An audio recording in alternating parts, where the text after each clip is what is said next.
কিছুদিন আগে তো এমডি ইকবাল শাকিব খানকে নিয়ে অনেক ট্রোল করেছিল। তো এবার পরিচালক এমডি ইকবালের পরে চিত্রনায়ক জাহিদ হাসানও শাকিব খানকে নিয়ে করলেন একটি কঠিন মন্তব্য।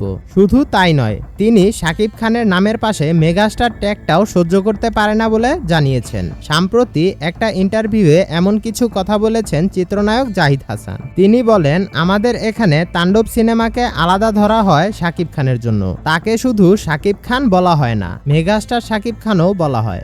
অন্য সবাইকে চিত্রনায়ক বলা হয় কেন, এটা বুঝি না। সে তো একজন অভিনেতা, তাকে আগেই একটা ট্যাগ লাগিয়ে দেওয়া হয়েছে কেন?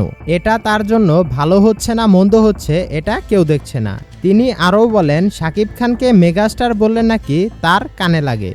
এই কথাগুলো শোনার পরে প্রত্যেক সাকিবিয়ানরা তো রেগেমেগে আগুন হয়ে গেছে। অনেকেই কমেন্ট বক্সে উড়াধুরা গালি দিচ্ছে জাহিদ হাসানকে। তবে হয়তোবা অন্যভাবে বলতে চেয়েছিল কথাটা, বাট এরকম হয়ে গেছে। তো সবাই ভাবছে বাংলা ইন্ডাস্ট্রির কেউ শাকিব খানকে সহ্যই করতে পারে না। আর অন্যদিকে শাকিবের তাণ্ডব মুভি তো পাইরেসির কারণে হয়ে গেল সুপার ডুপার ফ্লপ। এইটা নিয়েও শাকিব ভক্তরা অনেকটাই হতাশ। তো এইদিকে আবার জাহিদ হাসানের এরকম কথা শুনেও ভক্তরা চরম রাগান্বিত।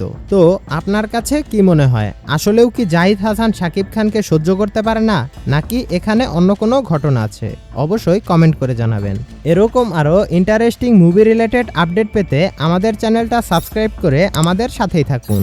সকলেই ভালো থাকবেন, সুস্থ থাকবেন। আল্লাহ হাফেজ।